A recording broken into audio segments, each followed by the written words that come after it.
বুধবাৰে পুৱাই অনুষ্ঠিত হ'ল মুখ্যমন্ত্ৰী ডক্টৰ হিমন্ত বিশ্ব শৰ্মাৰ কেবিনেট বৈঠক। বৈঠকত গ্ৰহণ কৰা হৈছে একাধিক গুৰুত্বপূৰ্ণ সিদ্ধান্ত। বৈঠকত কাজিৰঙাত ৰক্ষাৰ বাবে লোৱা হৈছে বিশেষ সিদ্ধান্ত। কাজিৰঙাৰ 10 কিলোমিটাৰ আঁতৰে আঁতৰে ইকো সেন্সিটিভ জোন ঘোষণা। ইকো সেন্সিটিভ জোনৰ অন্তৰ্গত 7টা সুৰক্ষিত স্থান ঘোষণা কৰা হৈছে। ইকো সেন্সিটিভ জোনত কোনেও নিৰ্মাণ কাৰ্য চলাব নোৱাৰিব। ইকো সেন্সিটিভ জোনত নিৰ্মাণ কাৰ্যৰ বাবে দিয়া নহ'ব অনুমতি। কাজিৰঙাৰ মুঠ 11টা অঞ্চলক সংৰক্ষিত বনাঞ্চল হিচাপে ঘোষণা কৰা হৈছে আৰু 9টা অঞ্চলক এনিমেল কৰিডৰ ৰূপে চিনাক্ত কৰা হৈছে। বৈঠকত কাছাৰ আৰু জাগিৰোড কাগজ কল সন্দৰ্ভতো লোৱা হৈছে বিশেষ সিদ্ধান্ত। আগন্তুক 3-4 মাহৰ ভিতৰত কাগজ কল দুটাৰ কৰ্মচাৰীক আদায় দিয়া হ'ব বকেয়া দৰমহা আৰু উদ্যোগ বিভাগে 375 কোটি টকাত ক্ৰয় কৰিলে দুয়োটা কাগজ কল আৰু কেবিনেট বৈঠকত এই কথা ঘোষণা মন্ত্ৰী পীযুষ হাজৰিকাৰ। আমি মাই নিউজ এনিৰ দৰ্শকসকলক এই গুৰুত্বপূৰ্ণ খবৰটো জনাই আছো। বুধবাৰে পুৱাই অনুষ্ঠিত হ'ল মুখ্যমন্ত্ৰী ডক্টৰ হিমন্ত বিশ্ব শৰ্মাৰ কেবিনেট বৈঠক। বৈঠকত গ্ৰহণ কৰা হৈছে একাধিক গুৰুত্বপূৰ্ণ সিদ্ধান্ত। বৈঠকত কাজিৰঙাক ৰক্ষাৰ বাবে লোৱা হৈছে বিশেষ সিদ্ধান্ত আৰু কাজিৰঙাৰ 10 কিলোমিটাৰ আঁতৰে আঁতৰে ইকো সেন্সিটিভ জোন ঘোষণা কৰা হৈছে। ইকো সেন্সিটিভ জোনৰ অন্তৰ্গত 7টা সুৰক্ষিত স্থান ঘোষণা কৰা হৈছে। এই ইকো সেন্সিটিভ জোনত কোনেও নিৰ্মাণ কাৰ্য চলাব নোৱাৰিব। ইকো সেন্সিটিভ জোনত নিৰ্মাণ কাৰ্যৰ বাবে দিয়া নহ'ব অনুমতি আৰু কাজিৰঙাৰ মুঠ 11টা অঞ্চলক সংৰক্ষিত বনাঞ্চল হিচাপে ঘোষণা কৰা হৈছে আৰু 9টা অঞ্চলক এনিমেল কৰিডৰ ৰূপে চিনাক্ত কৰা হৈছে। বৈঠকত কাছাৰ আৰু জাগিৰোড কাগজ কল সন্দৰ্ভতো লোৱা হৈছে বিশেষ সিদ্ধান্ত। আগন্তুক 3-4 মাহৰ ভিতৰত কাগজ কল দুটাৰ কৰ্মচাৰীক আদায় দিয়া হ'ব বকেয়া দৰমহা আৰু উদ্যোগ বিভাগে 375 কোটি টকাত ক্ৰয় কৰিলে দুয়োটা কাগজ কল। কেবিনেট বৈঠকত এই কথা ঘোষণা মন্ত্ৰী পীযুষ হাজৰিকাৰ।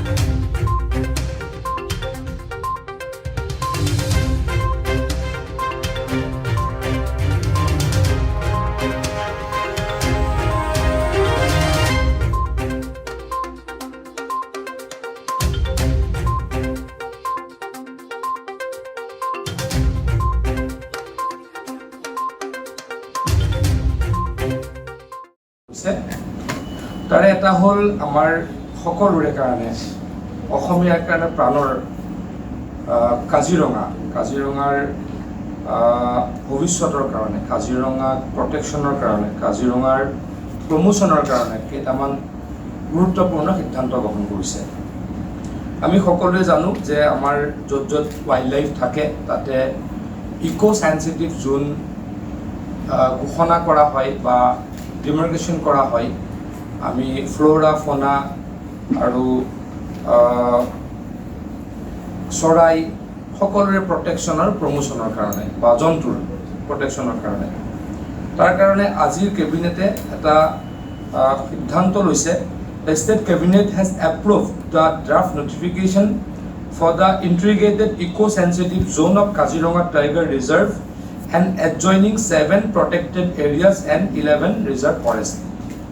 মানে এটা মই অসমৰ ৰাইজক জনাব খুজিছোঁ এটা কথা যে আমাৰ য'ত য'ত ৱাইল্ড লাইফ থাকে তাত এটা সদায় অসুবিধাৰ সন্মুখীন হোৱা দেখা যায়।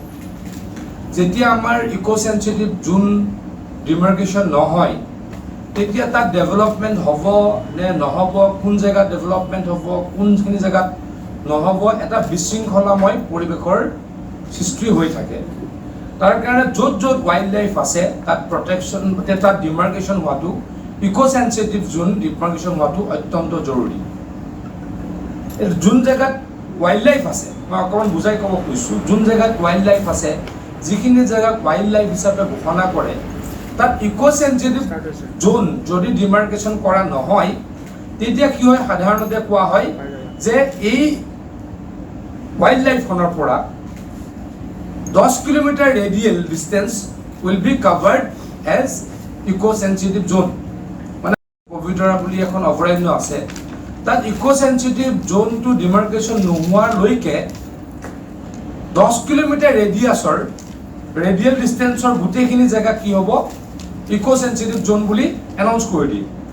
তেতিয়া ৰাইজৰ অসুবিধা হয়।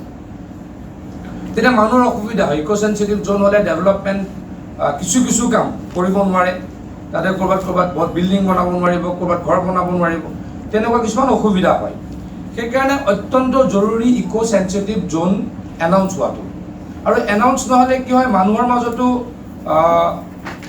এটা সন্দেহ থাকে, তাতে গৈ কাম কৰি দিয়ে, তাতে গৈ কনষ্ট্ৰাকশ্যন কৰি দিয়ে, ফৰেষ্ট এটাক ভাঙি দিয়ে, এনেকুৱা কিছুমান বিশৃংখলাময় পৰিৱেশৰ সৃষ্টি হয়।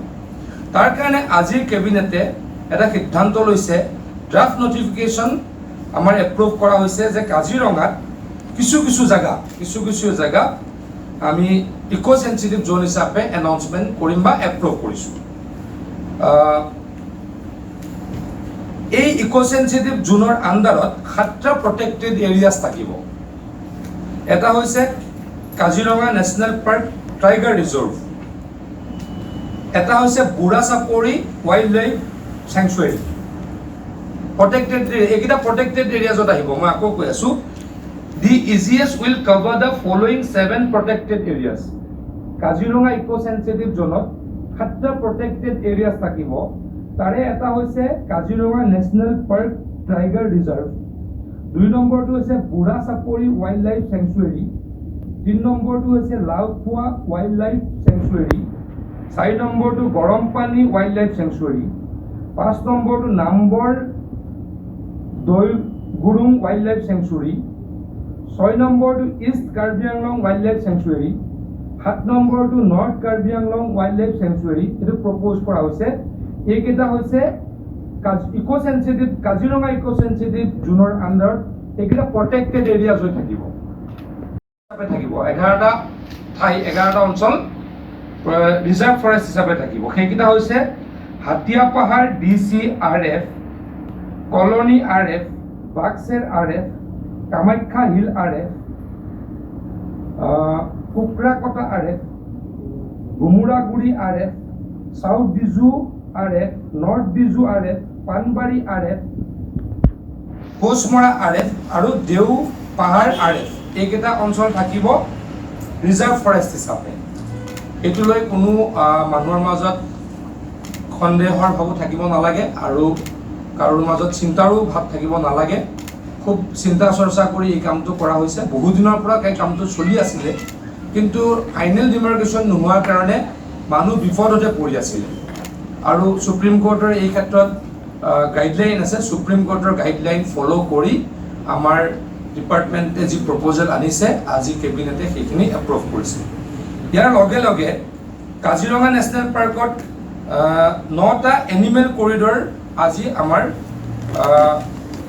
এপ্ৰুভ কৰা হৈছে। এইখিনি আগতে আছিলে, এইখিনিৰ কাৰণে মই নামকেইটা এইখিনি মুহূৰ্তত পাই এই নামকেইটা আপোনালোকক দি দিম।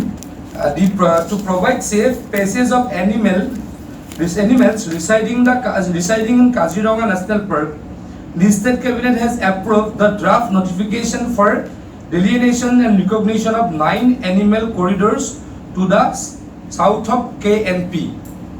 মানে 9টা এনিমেল কৰিডৰক চিনাক্ত কৰা হৈছে, কিন্তু অলৰেডি এইকেইটা দি জন্তু অহা যোৱা কৰি আছে। মই যিমানখিনি জানো তাত নতুনকৈ এভিকশ্যন বা নতুনকৈ কিবা উঠাই দিয়াৰ কোনো প্ৰক্ৰিয়া হ'বলগীয়া নাই। অলৰেডি এইখিনি অলৰেডি হৈ আছে। তৃতীয়টো গুৰুত্বপূৰ্ণ সিদ্ধান্ত আজিৰ কেবিনেটে আমাৰ লৈছে। আমি সকলোৱে জানো আমাৰ এটা অত্যন্ত গুৰুত্বপূৰ্ণ ইছ্যু মৰাৰ কাৰণে আমি প্ৰচেষ্টা লৈছিলোঁ। আমাৰ ইণ্ডাষ্ট্ৰি ডিপাৰ্টমেণ্টে এই টেণ্ডাৰত পাৰ্টিচিপেট কৰিলে আৰু 375 কোটি টকাত এই 2টা মিল আমি পাবলৈকে সক্ষম হৈছোঁ। কিন্তু আমাৰ লাইবিলিটিজ আছে প্ৰায় 700 কোটি টকা। যাৰ কাৰণে ইতিমধ্যে আমি সিদ্ধান্ত লৈ আছে। তাতে কোনো কনষ্ট্ৰাকশ্যন নহয়, তাতে কোনো বিল্ডিং বনাব নোৱাৰে। এই ডিমাৰ্কেশ্যনটো হৈ গ'লে সেই এৰিয়াটোতো এই ইক' চেঞ্চিটিভ জোনৰ পৰা ওলাই যাব আৰু তাতে ডেভেলপমেণ্টৰ কাম আৰম্ভ হ'ব।